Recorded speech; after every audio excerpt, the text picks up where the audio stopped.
இது என்னது தொடைகள். தொடைகள்னு சொல்கிறது என்னான்னு சொன்னால், எங்களுக்கு தெரிஞ்ச ஆக்கள் இருக்கிறாங்க தானே, தெரிஞ்ச ஆக்கள் அவங்கள நாங்கள் ப்ரெக்கெட்டில் போட்டு நாங்கள் செஞ்சோமே அதை மாதிரி எழுத போகிறோம். சரியா? இல்லை தான் அதுதான் தொடைகள். சரியா? எங்களுக்கு சிலதை உறுதியாக சொல்லியலும், சிலதை உறுதியாக சொல்ல இயலாது. எங்களுக்கு உறுதியாக சொல்லக்கூடிய ஆக்களுக்கு தொடைண்டும், சரியா, உறுதியாக செல்ல இயலாத ஆக்களுக்கு நாங்கள் தொடை இல்லைன்னு சொல்கிறேன். இப்போ உதாரணத்துக்கு பாருங்கள், இலங்கையில் உள்ள உயரமான மனிதர்கள் தொடையா இல்லையா? அது எப்படியுமே தொடை இல்லையே. எவ்வளோ பேர் இலங்கையில் உயரம்னு சொல்லி எங்களுக்கு தெரியுமா? இல்லை. அவள் தொடைண்டா உறுதியாக சொல்லையிலுமா வைக்கணும். ஆங்கிலத்தில் உள்ள எழுத்துக்கள் A to Z அது உறுதியாக சொல்லிடும். அப்போ அது ஒரு தொடை. விளங்கிச்சா? அப்போ நீங்கள் எனக்கு என்ன செய்யணும்னு சொன்னால் 5 தொடையும் 5 தொடை இல்லாததையும் எழுதணும். தொடைகள்னு சொல்லி போட்டு இதை எழுதிட்டு அடுத்தது தொடையில் வர ஒவ்வொன்று கம்மா போட்டு எழுதுவோம். அவங்களுக்கெல்லாம் நாங்கள் சொல்கிற பேர் மூலகங்கள். தொடையில் வர ஒவ்வொருத்தருக்கும் நாங்கள் சொல்கிற பேர் மூலகங்கள். சரியா? அப்போ தொடைகள்னு சொல்கிறது உறுதியாக சொல்லேலுமானதுக்கு நாங்கள் சொல்கிற பேர் தொடை. தொடையில் உள்ள ஒவ்வொன்றும் என்னது? மூலகங்கள். சரியா? இதை இந்த 2 வரை விளக்கணத்தை எழுதிருங்க. சரிதானே? இப்போ நீங்கள் எப்படி நாங்கள் தொடை ஒன்று எழுதுறோம். இப்போ உதாரணம் சொல்லிக்குது. தொடை ஒன்று எழுதுறதுக்கு முன்னவும் நீங்கள் ஒற்றை எண்கள்னு சொன்னால் என்னான்னு தெரிஞ்சு வச்சுக்கணும். எப்படி ஒற்றை எண்ணா கடைசிக்கு நம்பர் 1 3 5 7 9 இதுகள் கடைசி நம்பராக இருந்தால் ஒற்றை எண்கள்னு போட்டு இதை எழுதிக்கோங்க.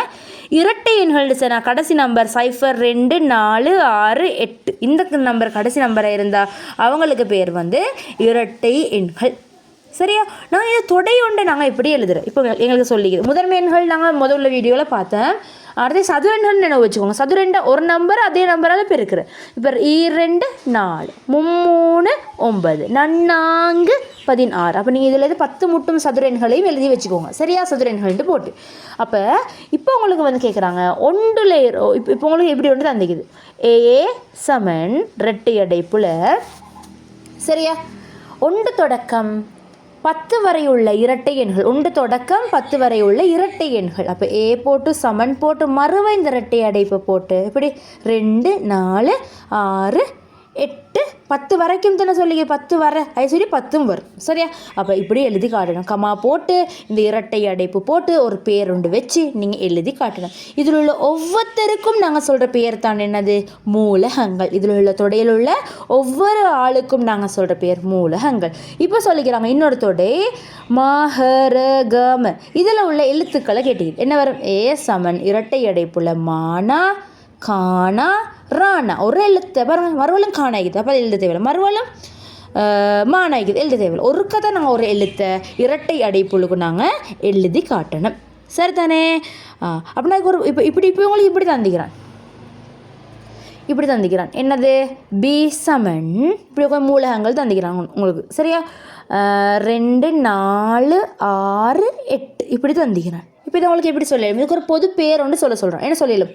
1க்கும் 10க்கும் இடையில் உள்ள 1லிருந்து 10 வரைன்னு எழுதலை. என்ன 10 எழுதிலையே. அப்போ 1க்கும் 10க்கும் இடையில் உள்ள 2 மடங்குகள். அப்போ B சமன் இரட்டை அடைப்பில் போட்டு அதை எழுதி மூடணும். விளங்கிச்சா? அப்போ இப்படி உங்களுக்கு செய்ய தெரிஞ்சு ஈக்கணும். சரியா?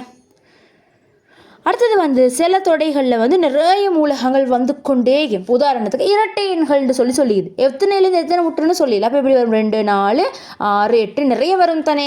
அது சொல்லி நாங்கள் இதுக்கு ஒரு பேர் வச்சு இங்கே 3 டொட்டை நீங்கள் ஹெட் பண்ணணும். 3 டொட்டை நீங்கள் என்ன செய்யணும்? வைக்கணும். ஏண்டா அது இன்னும் பெருசு நிறைய வரும் சுற்றி 3 டொட்டை ஹெட் பண்ணுறீங்க.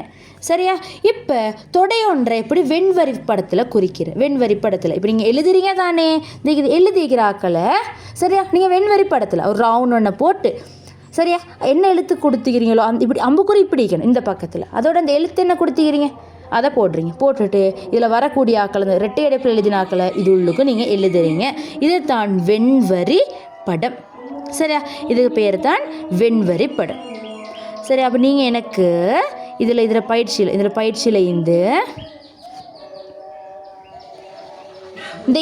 இதெல்லாம் செய்யணும். இந்த 1ஆவதுல உள்ள எல்லாம் செய்யணும். இந்த பியையும் செய்யணும். ஃபுல்லாக இதையும் செய்யணும். இந்த வெண்வரி படத்தை குறித்து இதுக்கு ஒரு பேர் ஒன்று வைக்கணும். இது 4 இந்த முந்திக்கு 1 2 3 ஃபுல் பெரிய கேள்வியில் 3ஐயும் செய்யணும். சரியா? இது தான் நீங்கள் தொடை செக்ஷனில் செய்ய போகிற கேள்வி. இது என்ன பாடம்னு சொல்லி சொன்னால் இப்போ உங்களுக்கு வந்து ஒரு கணக்கில் கூட்டல் இருக்குது, கழித்தல் இருக்குது, பெருக்கல் இருக்குது, பிரித்தல் இருக்குது. உங்களுக்கு யாரை ஒன்றாவது செய்கிறேன்னு சொல்லி தெரியும். அப்படிங்கிற டைமில் நீங்கள் ஒன்றாவது பிரித்தலை, ஐக்கிய போகிற பெருக்கலை, ஐக்கிய போகிற கூட்டலை, ஐக்கிய போகிற கழித்தல், இப்படி ஓர்டர் ஒன்றில் பொட்மாஸ் மெத்தட்னு சொல்லிக்குது. அதில் தான் நீங்கள் செய்ய போகிறீங்க. சரியா?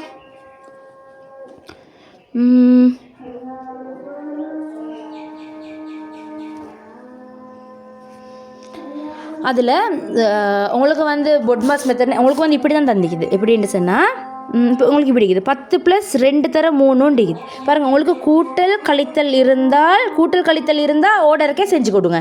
சரியா? இப்போ கூட்டலும் பெருக்கலும் இல்லாட்டி கூட்டலும் பிரித்தலும் இல்லாட்டி கழித்தலும் பெருக்கலும் கழித்தலும் பிரித்தலும் அப்படி வேறு ஆக்கள் வர அப்படி வர டைமில் ஒன்றாவது நீங்கள் இப்போ பெருக்கல் தான் செய்யணும். சரியா? 2 3 6 + 10 16 விளங்கிச்சா? இவரை நீங்கள் செய்யப்படும். ஒன்றாவது நீங்கள் பெருக்கலை செய்யணும். விளங்கிச்சா? இப்போ பாருங்கன்னு 4 + 3 தர 2 யாரை செய்யணும்? இவரை தான் ஒன்றாவே செய்யணும். செஞ்சு வர வீடியோட 4 கூட்டுரு. அது வரைக்கும் 4 எழுதி கொண்டு நீங்கள் வரணும். இவரை பாருங்கள் 10 - 7 + 2 இங்கே வந்து பிரச்சனை இல்லை. கழித்தலும் கூட்டலும் இருந்தால் பிரச்சனை இல்லை. 10ல் 7 போனால் 3, அதோட 2 கூட்டினீங்கன்னு சொன்னால் 5. விளைஞ்சா? கழித்தல் கூட்டல் வந்தால் பிரச்சனை இல்லை. இதே கேள்விகளுக்கு ஒரு பெருக்கலோ பிரித்தலோ வந்தால் அவங்கள தான் நீங்கள் ஒன்றாவது செய்யணும். விளைஞ்சா?